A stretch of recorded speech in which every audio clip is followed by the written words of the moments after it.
नमस्कार विद्यार्थी मित्रांनो, आपण पाहतो 11th स्टँडर्डचा first topic unit and measurement. आता युनिट अँड मेजरमेंट मध्ये आपण पहिलाच जो शब्द ऐकतो तो म्हणजे फिजिकल क्वांटिटीज. आता फिजिकल क्वांटिटीज काय असतात? तर फिजिकल क्वांटिटीचा जर आपण विचार केला तर आपण डे टू डे लाईफ मध्ये कितीतरी फिजिकल क्वांटिटी रोज वापरत असतो. चला थोडं पास्ट मध्ये आपण पाहू की पास्ट मध्ये काय घडलं. माणूस जसा विचार करायला लागला तसं तो काय करत होता, एक एक फिजिकल क्वांटिटीचा शोध लावत होता.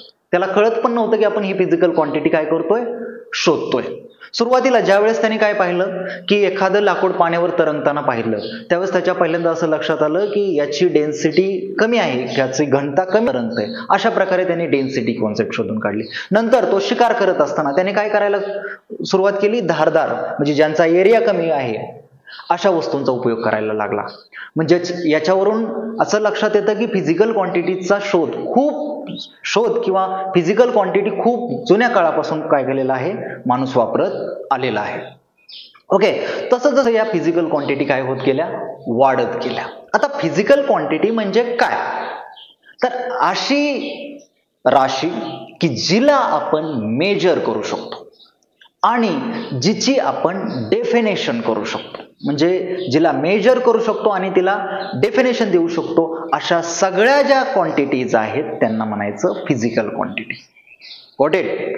तर आपल्याला काय समजलं, ज्यांना मेजर करू शकतो आणि ज्यांची डेफिनेशन करू शकतो. याच्या व्यतिरिक्त आणखी एक डेफिनेशन आहे, ती म्हणजे काय, ज्यांना एक स्पेसिफिक असा नंबर आहे आणि नंबरच्या पुढे युनिट आहे त्यांना आपण काय म्हणतो, फिजिकल क्वांटिटी. मग आपल्या आजूबाजूला ज्या काही गोष्टी आपण ज्या राशी मोजतो त्या राशींना जर युनिट आणि काय असेल, एक नंबर असेल त्यांच्या पुढं, तर त्यांना आपण काय म्हणणार, फिजिकल क्वांटिटीज असं म्हणणार. अशा दोन डेफिनेशन एका फिजिकल क्वांटिटीच्या आपण कन्व्हिनियंट पाहिल्या.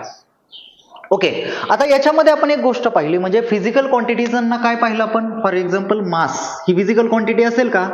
तर आन्सर येत आहे यस, असणार आहे. का? तर मास आपण मेजर करू शकतो. 1 2 3 4 5 मग मास काय झाली, फिजिकल क्वांटिटी झाली. त्याचं युनिट काय घेऊ शकतो आपण, केजी घेतो. ओके, किंवा आपण पाऊंड घेतो. असे वेगवेगळे युनिट वापरतात वेगवेगळ्या प्रदेशामध्ये.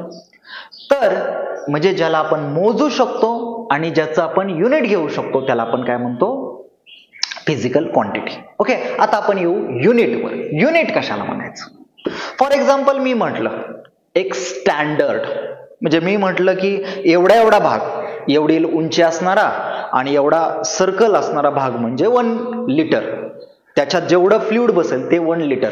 आणि हे सगळ्यांनीच ऍक्सेप्ट केलं, हे स्टँडर्ड जे आहे ते सगळ्यांनीच ऍक्सेप्ट केलं, तर ते झालं युनिट. मग त्याला मी लिटर म्हणू शकतो किंवा दुसरं कुठलं नाव घेऊ शकतो. म्हणजे युनिट म्हणजे कळालं, एक स्टँडर्ड ऑफ मेजरमेंट. युनिट म्हणजे काय, स्टँडर्ड ऑफ मेजरमेंट, की जे सगळ्यांना ऍक्सेप्टेबल असेल. मी डिसाईड केलं तर हे असं असणं म्हणजे एक युनिट, तर सगळ्यांनी जर ते ऍक्सेप्ट केलं तर ते झालं युनिट. युनिट म्हणजे काय, एक प्रकारचं स्टँडर्ड. ओके, लक्षात आलं? तर आपल्याकडे खूप सारी युनिट आहेत. आता या युनिट खूप सारी युनिट आहेत आणि प्रत्येक प्रदेशानुसार ती युनिट वेगवेगळे आहेत. जर आपण भारतात आलो तर जुन्या काळात बघा, लेंथ मोजत असतील किंवा अंतर मोजत असतील तर काय वापरायचे, 7 मैल, 1 मैल, 2 मैल. तुम्ही हे ऐकलं असेल, मैल ही कॉन्सेप्ट ऐकली असेल.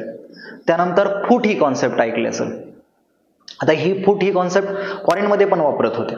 तसेच आपल्या इकडे जे नवीन तुम्ही ऐकलं असेल, म्हणजे लेंथच्या रिलेटेड तुम्ही शब्द ऐकलेले असतील की ते टर्म आपण वापरत होतो, की जे आपल्याला व्यावहारिक भाषेमध्ये ते वापरत होतो.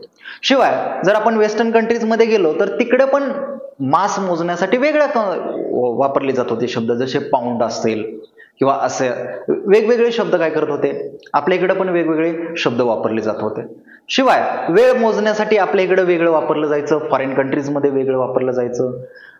का त्यामुळं आपलं काही कॅलेंडर बघितलं आपण तर काहींचं कॅलेंडर सूर्यावर आधारलेलं आहे, काहींचं कॅलेंडर चंद्रावर आधारलेलं आहे. असा हे वेगळेपणा कशामुळे दिसतोय, तर आपण सुरुवातीच्या काळात फिजिकल क्वांटिटी काय करत होतो, वेगवेगळ्या पद्धतीने मोजत होतो.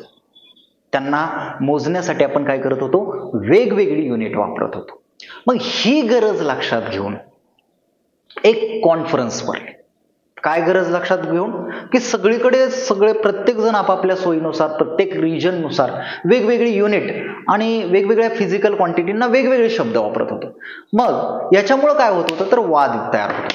वाद म्हणा किंवा इतर गोष्टी म्हणा, त्या गोष्टी काय होत होत्या, तयार होत होत्या. मग या गोष्टी टाळण्यासाठी एक कॉन्फरन्स भरली साधारणतः 18 सेंचुरीच्या आसपास, म्हणजे जवळपास. त्या पॅरिस या ठिकाणी कॉन्फरन्स भरली आणि त्या कॉन्फरन्सचा पहिला उद्देश काय होता की आपल्या जगामध्ये जेवढ्या काही बेसिक क्वांटिटीज आहेत, फिजिकल क्वांटिटी आहेत, त्यामध्ये जर पाहायला गेलं तर मास आणि दुसरी लेंथ. काय या दोन, तर बेसिकली या दोनच जगात जास्त वापरल्या जात होत्या. इंडस्ट्रियल सेक्टरमध्ये मास आणि लेंथ ह्या दोन कॉन्सेप्ट जास्त वापरले जात होत्या. त्यामुळे त्यांचे पहिल्यांदा युनिट ठरवण्यात आले आणि हे जे युनिट आहे ते जगात सगळीकडे ऍक्सेप्टेबल असेल असं ठरवण्यात आलं. पण हे काही शक्य झालं नाही. पुढे हळूहळू त्यासाठी खूप टाइम गेला, जवळजवळ 300-400 वर्ष गेले आणि त्यानंतर मात्र आपण आता ऍक्सेप्ट केलं आहे की मीटर, लेंथ मोजण्यासाठी आपण काय वापरतो, मीटर वापरतो. तसंच मास मोजण्यासाठी आपण किलोग्राम वापरतो. पण या व्यतिरिक्त पण दुसऱ्या सिस्टीम होत्या.